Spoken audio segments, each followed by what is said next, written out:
नमस्कार दोस्तों। आज मैं आपको सुनाने जा रही हूँ, जब सास ने बहू पर सगाई वाले दिन घर से भागने का इल्ज़ाम अपनी बहू पर लगाया तो बहू ने किया ऐसा काम कि सास के कल ठिकाने आ गई। हाँ जी मैडम, बोलिए, आपको कहाँ जाना है? बस कंडक्टर ने पूछा। जहाँ जिंदगी ले जाए, माही ने खोए खोए लहजे में ही कहा। जी मैडम, जहाँ ये बस जाकर रुकती है लास्ट स्टॉप्स तक। मैडम, वहाँ तक के तो 120 रुपये होंगे आपके। माही ने अपने बैग से 120 रुपये देकर बस का टिकट ले लिया। उसका एक और सफ़र शुरू हो चुका था। अकेले आई थी, अकेले ही जा रही थी। हाँ, मैं अकेले ही थी, कोई नहीं था उसके साथ। लेकिन अब वापस किस मुँह से जाए? घर पर जाकर क्या कहेगी सबको? बस यही चिंता थी जो उसे खाए जा रही थी कि वह पूरे परिवार का सामना कैसे करेगी। वह लोगों की तरह तरह की बातें और कटाक्ष का कैसे कैसे सामना कर पाएगी। क्या अकेले हैंडल कर पाएगी? नहीं, मुश्किल है, पर अब इसका सामना तो करना ही था। इस मोड़ पर आकर हिम्मत नहीं छोड़ सकती। एक बार और मन में दृढ़ निश्चय किया और अपने मन को शांत किया। इसी तरह वो पिछले कई दिनों से करती आ रही थी। जब मन में उथल पुथल चलती है तो तरह तरह के विचार आते हैं। कुछ न कुछ पॉजिटिव सोचकर इसका हल निकाल लेती है। लेकिन अब तक वो सब कुछ विचारों में ही था। असल दुनिया में तो अब जाएगी। जब विचार हकीकत में तब्दील होंगे तो क्या वह इतनी ही मजबूती से उनका सामना कर पाएगी जितनी मजबूती से वह पिछले कुछ दिनों से खुद को समझा दिया करती थी? नहीं सोचता माही, तू बस कर लेगी। तूने कुछ गलत नहीं किया है, सब समझेंगे तुझे। तू चिंता मत कर, कुछ गलत नहीं होगा। उसने मन ही मन खुद को तसल्ली दी और फिर कुछ यूं सोचकर सागर में डूब गई। चलो जल्दी जल्दी हाथ चलाओ, अब ज़्यादा समय नहीं बचा है, दादी ने अपनी बहुओं को डपटते हुए कहा। सुबह से हाथ चला रहे हैं माँ जी। सुबह से क्यों, पिछले ना जाने कितने दिनों से ये हाथ चला रहे हैं। दादाजी को अपनी पोती की सगाई का क्या शौक चढ़ा है। न जाने उन्होंने कितनी ही तैयारियां करवाई हैं। सगाई में ये हाल है तो शादी में क्या होगा भगवान जाने। पूरे गांव को न्योता दिया है, शादी में तो पूरे जिले को ही बुला लेंगे। तुम चुप करो, तुम्हारी बहुत जवान चलती है, दादी ने अपनी बहुओं को डपटते हुए कहा। हाँ तो क्यों नहीं चलेगी, बताइए, इतने ताम झाम कौन करता है? बहू बोली। अरे, तुम्हारे दादाजी गांव के प्रधान हैं, पूरे गांव में उनकी इज्जत है, रौब है उनका। अब घर में इतना बड़ा फंक्शन हो रहा है और गांव वालों को ना बुलाए तो फिर उनका क्या रुतबा रहेगा? शादी भी इतने ही धूमधाम से करेंगे। तुम लोग ज़्यादा बातें ना बनाओ, तुम सब के सब कामचोर हो, हमेशा काम करने से कतराती हो, दादी ने कहा। हमने क्या किया है? बहू बोली। इस बात की तो फिक्र है, तुम लोग करते कुछ नहीं हो। आप हमें ही क्यों कहती है?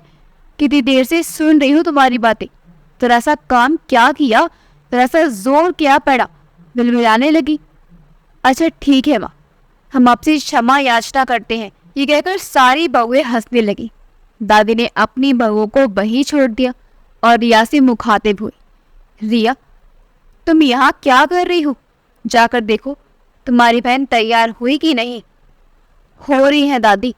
माँ, आप सब्र कीजिए, लगता है आपको तो दादाजी से भी ज़्यादा जल्दी है क्या?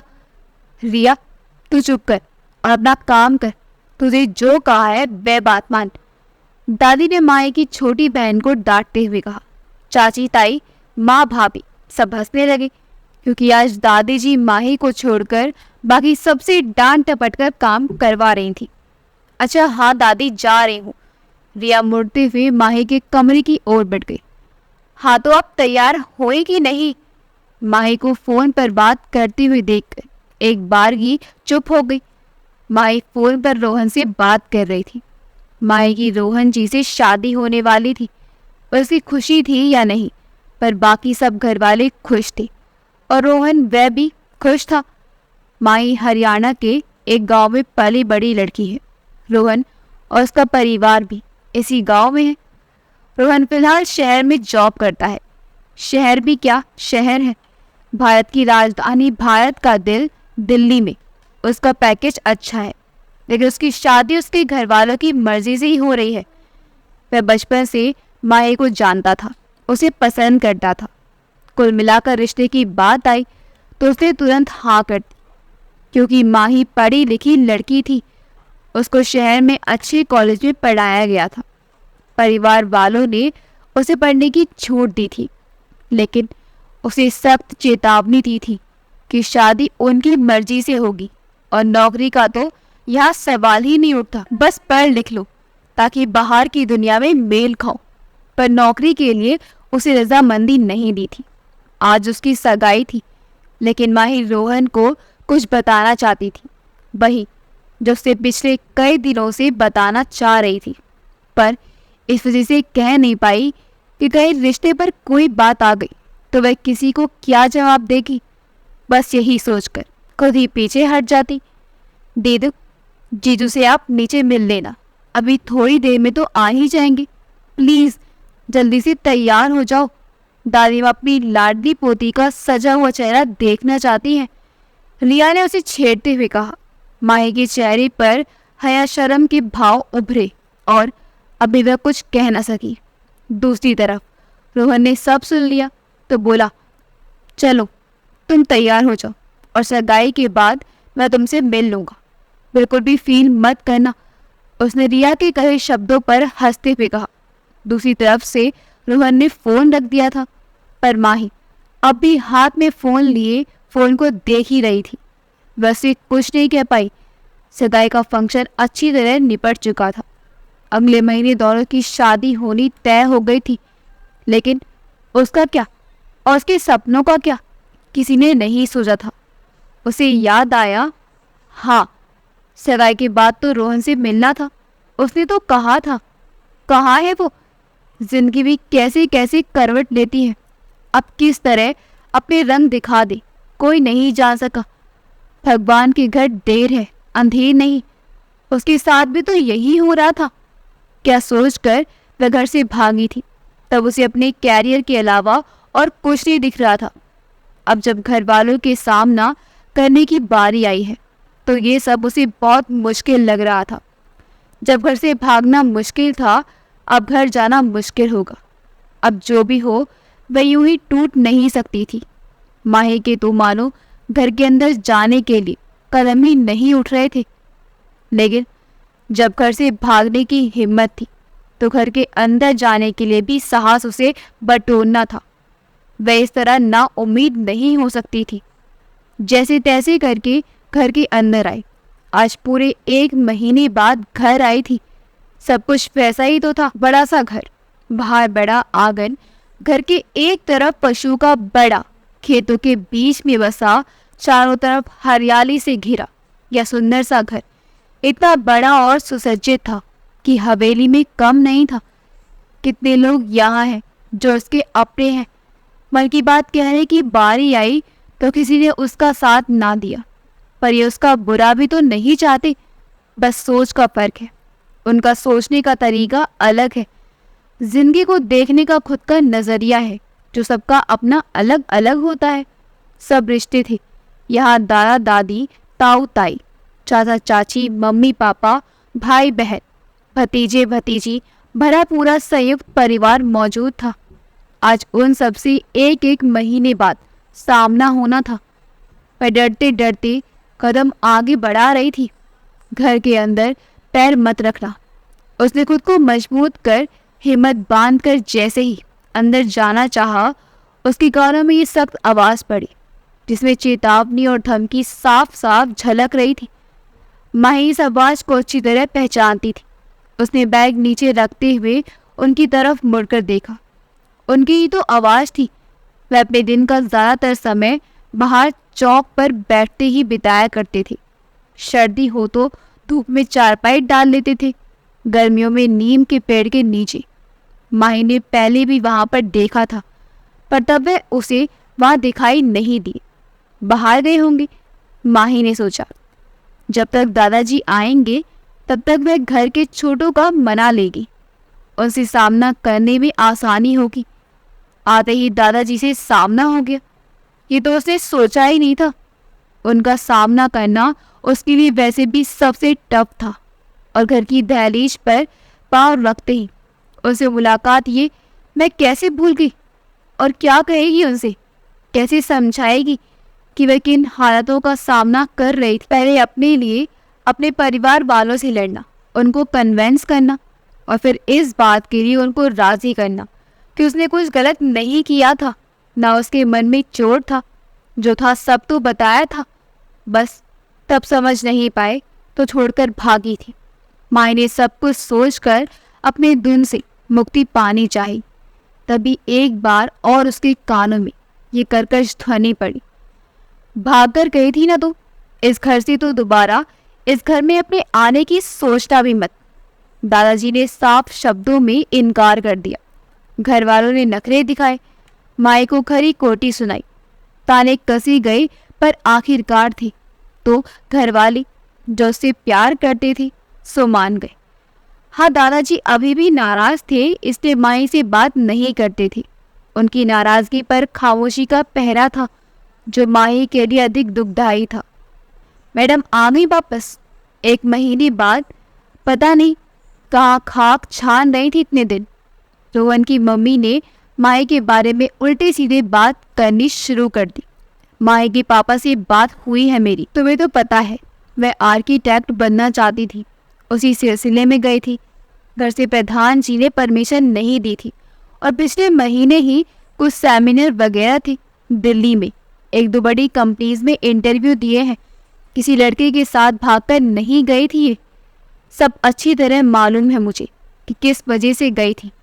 तुम तो बेवजह की बात को बढ़ा रही हो। कहीं आप ये तो नहीं सोच रहे हैं कि अब भी मैं इस घर की बहू बनकर आएगी? माँ ने चौंकते हुए पूछा, क्योंकि उनकी बातों का पहलू इस ओर ही था। नहीं, इस पर अब कोई भी निर्णय लेने का फैसला रोहन का होगा, और उसका हक भी बनता है। यदि वह रजामंद है तो फिर हम क्या कर सकते हैं? वह क्यों मंजूरी देगा ऐसे किसी भी रिश्ते को जो पहले ही मेरी बात हो गई है? रोहन से उसे कोई प्रॉब्लम नहीं है, वह तो भी बच्चा है, उसने दुनिया देखी नहीं है, उसे सही गलत का अंदाज़ा नहीं है। ऐसी लड़की को अपने घर की बहू हरगिज नहीं बनाऊंगी जो सगाई वाले दिन ही भाग गई। वह दिल्ली में रहता है, हर रोज ना जाने कितने नए लोगों से मिलता होगा। अगर उसने ये दुनिया नहीं देखी तो फिर हमारे घर में हम में से किसी ने नहीं देखी है। आप चाहे कुछ भी कहिए, मैं इस बात से सहमत नहीं हूँ। आपके ज़िंदगी भर उसके फैसले पर हम ही रहते रहेंगे।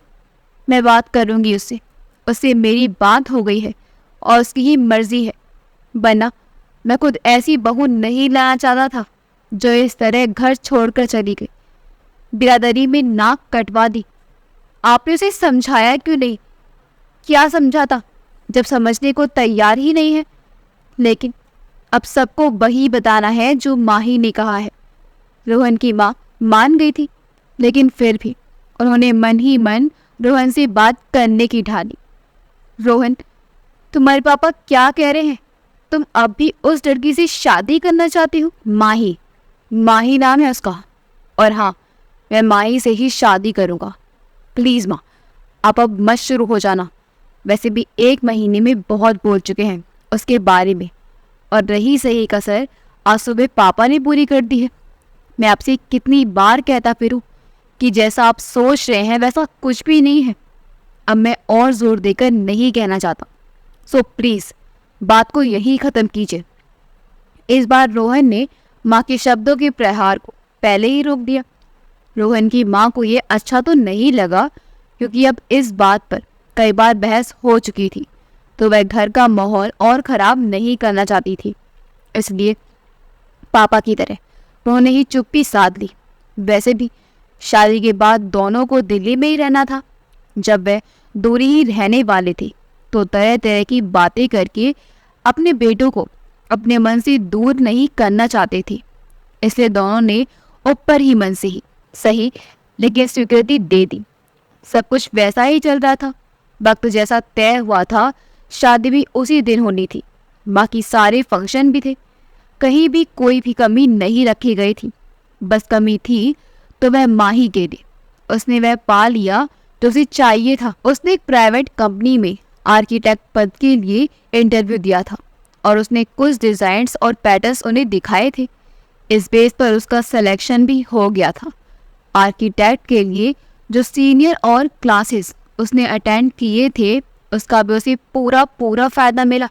वह आगे कोर्स करने के साथ साथ अपनी जॉब में भी कंटिन्यू कर सकती थी। यही तो सपना था कि वह अपने डिज़ाइन से सुंदर सुंदर चीज़ें बनाए, किसी के घर बनाए, school, hostel, restaurant, company etcetera. इन सब को बनाने से पहले उसे वहाँ तक पहुँचने के लिए अपनी राह बनानी थी और उससे भी पहले उसने अपने लिए एक दिशा चुननी थी। इसमें उसे किसी का साथ या सहारा नहीं चाहिए था। उसे खुद अपने दम पर पूरा करना था, अकेले ही उस पर चलकर जाना था। उसे समझने की कोशिश की, मानने की कोशिश की और समझने की भी कोशिश की। हर तरह से प्रयास करके, बात कर करके बैठ गई थी। किस्मत के आगे घुटने भी टेके थे। फिर ना जाने क्यों अपने ऊपर ही हुई। जब वह खुद को नहीं समझ पाई तो कोई और क्या समझेगा। वह इस तरह निराश नहीं हो सकती थी और ये प्रयत्न करना था तो उसने किया। जो रास्ता उसे ठीक लगा उसने लिया। कोई बदनामी का दाग अपने आंचल पर नहीं लगने दिया, बल्कि ये तो वह चुनाव था जो आगे चलकर उसे व्यक्तित्व का अधिक चमक देता, उसको निखारता। एक ही तो सपना था उसका, खुद के पैरों पर खड़ा होना। बस वही पूरा किया। ये सुकून तो उसे हासिल हो गया, पर घर वालों के ताने और ब्लेम का शिकार हो गई।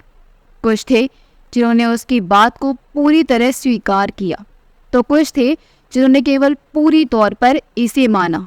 कुछ थे जो गाहे बगाए उसे ताने भी कर दिया करते थे। किसी किसी को मनाती बात, किस किस को अपनी बात का यकीन दिलाती। इसलिए थक हार कर उसने रिक्वेस्ट करना बंद कर दिया। आखिर कब तक उसे यहाँ रोज सहना पड़ेगा? क्या जब वह यहाँ से चली जाएगी तब भैया लोग उसका विश्वास नहीं करेंगे? ये प्रश्न उसके दिमाग में कभी कभी बहुत थका देता। बहरहाल शादी की तैयारियां अच्छी तरह चल ही रही थी। बस कोई एक खलीज थी जो दिल ही दिल में कुछ उठती थी, पर बात अब उसके हाथ में नहीं थी। वह पूरी तरह से उसके पाले में जा चुकी थी। सपना अगर मेरा पूरा हुआ है तो उसकी कीमत भी मैं ही चुकाऊंगी। आखिर वह दिन भी आ गया। शादी थी। क्योंकि रोहन को कोई आपत्ति नहीं थी तो घर वालों ने भी ज़्यादा कुछ कहा नहीं। बिरादरी की भी चिंता थी। अब शादी जिस तारीख को होनी थी, अगर नहीं हुई तो लोगों को क्या जवाब देंगे? जो होगा सो देखा जाएगा। इसी बात पर उन्होंने इस बात का सेरा छोड़ दिया। हालांकि काफ़ी बात छुपाने की कोशिश की, लेकिन फिर भी जैसे बातों के पंख लगे होते हैं, आसपास ये बात फैल गई। ऐसी बातें फैल जाया करती हैं, उन्हें रोका नहीं जा सकता। कुछ बहुत बातें कोई, लेकिन माई को वहाँ देखकर लोगों को अपना मुंह बंद करना पड़ा। पीठ पीछे चाहे कहते हो, कम से कम सामने तो उनके मुंह पर ताला लग गया था। शादी भी हो गई। मेहमान जा चुके थे। जो थोड़े बहुत बचे थे वह निकट संबंधी और रिश्तेदार ही थे। विदाई के वक्त माही दादाजी के पास आई। उन्होंने पूरी शादी में खुद को नॉर्मल रखते हुए ढंग से निभाने की कोशिश की, पर वह माही से अब भी नाराज थी। यूं ही मुंह फैला कर खड़े थे। क्या आप अब भी मुझसे बात नहीं करेंगे दादाजी? नहीं, जब तक तुम 1 महीने पहले इस घर से गई थी, मैंने उसी दिन मान लिया था कि मेरी पोती जा चुकी है। वह तुम्हारी अंतिम विदाई थी, पर अंतिम विदाई तो मरे हुए लोगों की ही जाती है। मेरे लिए तो तुम उसी दिन मर गई थी। माई की आंखों में आंसू बहने लगे। उसे अपने रिश्तों को खो करके ऐसा मुकाम हासिल नहीं करना था। वह अपने रिश्तों का खून करने की सच में कसूरवार साबित हुई। दबे से लहजे के साथ वापस जाने लगी। कदम उसका साथ नहीं दे रहे थे। वह सबको बता बता कर थक चुकी थी कि वह गुनहगार नहीं है। वह किसी और के साथ नहीं, बल्कि अपने सपने के साथ गई थी। उसने उनकी इज्जत पर कोई दाग नहीं लगाया, लेकिन उसका यकीन करने वाला कोई नहीं था। तो किसको क्या कहती। माही दबे कदमों से बाहर आ गई कि रोहन ने उसे रोक लिया। वह माही का हाथ थामकर वापस उसे दादाजी के पास लेकर गया। माया उसे खुली आंखों से देखे जा रही थी। आंसू अब भी झरझर बह रहे थे। जो दुख, जो दर्द उसके दिल में था, जो उसके चेहरे पर बेहद साफ झलक रहा था, पर कौन समझे, क्योंकि रिश्ते उसने खोए थे और रिश्ते खोने का दुख वही समझ सकता है जो पहले कभी अपना एतबार खो चुका हो। दादाजी, रोहन ने आहिस्ता से पुकारा। दादाजी भले कितने ही नाराज हो, लेकिन वह सबके सामने खुद को सामान्य दिखा रहे थे। रोहन से उनकी कोई नाराजगी नहीं थी, बल्कि वह तो उनके शुक्रगुजार थे जिसने अब भी शादी की। उन्होंने मुड़ करके रोहन के कंधे पर हाथ रखा। हाँ बेटा। दादाजी, मुझे आपसे कुछ कहना था। हाँ कहो। रोहन माही और दादाजी की पूरी बात सुन चुका था, इसलिए उसने बिना भूमिका बांधे दादाजी से सीधे बात करने का निर्णय लिया। दादाजी, मैं जानता हूँ आप माही से नाराज हैं, लेकिन सबके सामने दिखा नहीं रहे हैं, पर आपके शब्दों से उसे कितना दुख हुआ है वह शायद आप नहीं जानते। दिल तो आपका भी दुखता होगा अपनी पोती से इस तरह से बात करके। देखो रोहन, मैं इस पर कुछ और भी बात नहीं करना चाहता। दादाजी अभी कठोर बने हुए थे। ठीक है दादाजी, लेकिन मैं जो कह रहा हूँ वह सुन लीजिए। रोहन पिछले कई दिनों से नोटिस कर रहा था कि माई के चेहरे से ही मालूम हो रहा था कि वह किस तरह की अपनों की बेरुखी का सामना कर रही है। फिर उसने अपने पेरेंट्स की बातें भी सुनी थी। उनका रवैया भी माही को लेकर उखड़ा हुआ था। मैं ना कुछ कहना चाहता हूँ न सुनना चाहता हूँ इसकी सफाई में। अब मुझे और कोई सफाई या दलील नहीं चाहिए, ना इसकी बेगुनाही का सबूत चाहिए। पर भूल तो छोटी सी हो, लेकिन हो ही जाती है। लेकिन अब उस भूल को सुधारना नहीं जा सकता। हाँ, उसके लिए आप माही को सजा अब दे रहे हैं। अरसी बात ना करके हाँ तो फिर तुम इसकी वकालत क्यों कर रहे हो? इसने नाराजगी खुद मोल ली है। भूल तो मुझसे भी हुई है, फिर सजा केवल माही को ही क्यों मिले? माही अब भी सिर झुकाए वहीं खड़ी थी। आंसू नहीं रुक रहे थे या रुकना नहीं चाहती थी, पर इतने दिन तक जो उसने खुद को किसी धीर से बांध रखा था, उसका सब्र खत्म हो गया था।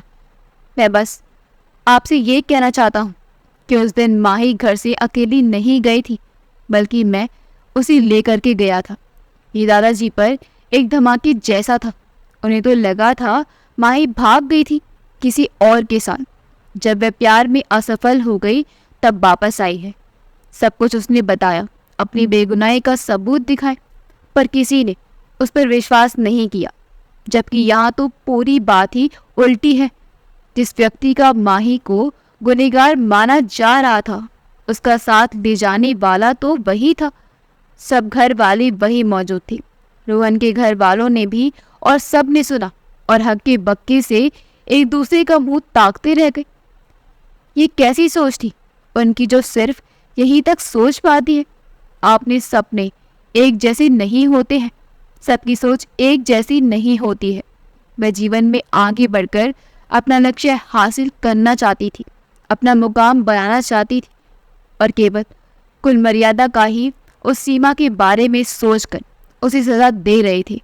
उसकी बात नहीं मानी, बल्कि विश्वास भी नहीं किया। खुद पर ही जल्लाहट हो रही थी, खुद की सोच पर तरस आ रहा था। ये माही का जॉइनिंग लेटर है, जिस कंपनी में उसकी जॉब लगी है। हम साथ रहेंगे और दोनों ही अपने काम पर जा सकेंगे।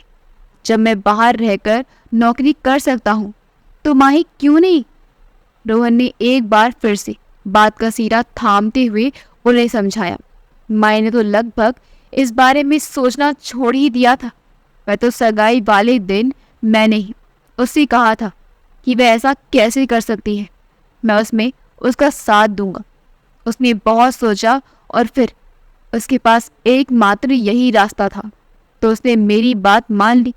मैंने उसे आइडिया दिया था, उसे अमल में लाना उसका काम था, जो उसने किया। मुझे लगा था आप सब बाद में मान जाएंगे, स्वीकार कर लेंगे। पर अफसोस, आपको पहले ही सच बता देना चाहिए था। माई को इतना टॉर्चर नहीं सहना पड़ता। आप सोचिए दादाजी, जिस दिमाग में इतने सुंदर सुंदर डिज़ाइन बनते हो, इतने क्रिएटिव माइंड रखती हो, जो सोचती हो उसे हकीकत में तब्दील करने की काबिलियत रखती हो, जिसे अपनी क्षमताओं पर पूरा विश्वास हो कि उसने सब हासिल कर लेना है। लड़की पिछले कितने दिनों से अपने दिमाग में किस तरह की बातें लेकर के घूम रही है, उसे कितना सहना पड़ा है कि उसे हर जगह जूझना होगा। अगर माई गुनहगार है तो फिर मैं भी उसका बड़ा गुनहगार हूँ और उसे ज़्यादा सज़ा का हक रखता हूँ, क्योंकि माई के दिमाग में मैंने ये बात डाली थी। मैं ही गया था उसे उस रात देकर और रातों रात दिल्ली छोड़कर आया था। और ये बात भी मैं अच्छी तरह से जानता था कि उस वक्त अगर मैं आपको समझाने बैठता तो आप मेरी बातों को भी सिरे से खारिज कर देते। इसलिए मैंने ये सब कुछ किया। आप खुद सोचिए कि क्योंकि आखिर कहाँ गई है आपके समाज के इस रिजिड सोच में, या फिर माही और मेरा ऐसा कोई कदम उठाने में। तुम इतनी रात को अकेली दिल्ली गई और उसे छोड़कर वापस आए। इस तरह रातों रात सफ़र करने की क्या ज़रूरत थी? और थी भी तो अपने पापा को साथ लेकर जाते, या मुझसे ही कह दिया होता।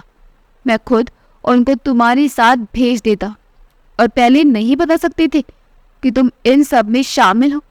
अगर मुझे सब सच्चाई का पता नहीं चलता, हमारे तो सास बहू के रिश्ता खराब हो जाते। रोहन की माँ ने उसे डांटते हुए कहा, पर यह सब डांट प्यार भरी थी। अच्छा, सॉरी, गलती हो गई जो पहले नहीं बताया। लेकिन उसको इस घर में लाने से पहले मैं सब कुछ क्लियर करके आया था, ताकि मुझे ये सास बहू वाली फाइटिंग ना देखनी पड़े। रोहन ने हंसते हुए कहा, हाँ, ये उपकार तुम्हारा जिंदगी भर नहीं भूलूंगी। माँ ने सहज लहजे में कहा, ये छोड़िए, आप मुझ पर एक उपकार करना कि प्लीज़ अपने लड़ने के लिए कोई और बहाना ना ढूंढ लेना। कुछ खिलखिलाते हुए उसने कहा, लेकिन जैसे जल्द खुद को शांत कर लिया, क्योंकि माही और माँ दोनों की घोटती हुई सी आंखें उसे खुद पर महसूस हुई।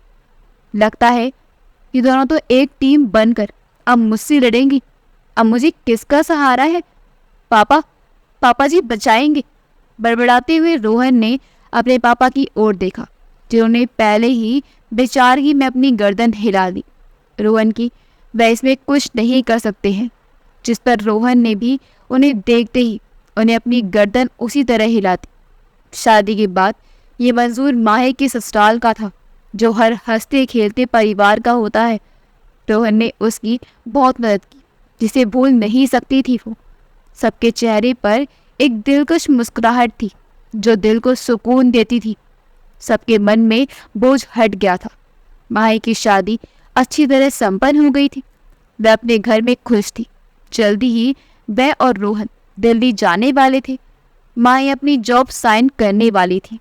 उसके सपने साकार होने वाले थे। दोनों परिवार में खुशी थी। बाबूजी के साथ साथ बाकी घर वालों ने भी उससे माफ़ी मांग ली थी। वह उसे समझ नहीं पाए थे, उसके मन को जान नहीं पाए थे, और सही वक्त पर जब उसे ज़रूरत थी तब साथ नहीं दे पाए। माई को किसी से कोई शिकायत नहीं थी। उसके सपनों को सच करने में उसको सही दिशा उसकी जीवन साथी ने दी। भले ही सफ़र मुश्किल रहा, राह में तकलीफ़ें मिली, पर सही रास्ता था जो उसे उसकी मंजिल तक लेकर जाता है। उसके सपनों को प्रवास मिला और माही को आवाज़। अगर आपको हमारी कहानी अच्छी लगी हो तो हमारे वीडियो को लाइक करें, शेयर करें और हमारे चैनल योगी वॉइस को सब्सक्राइब कर दें। मिलते हैं अगली वीडियो में।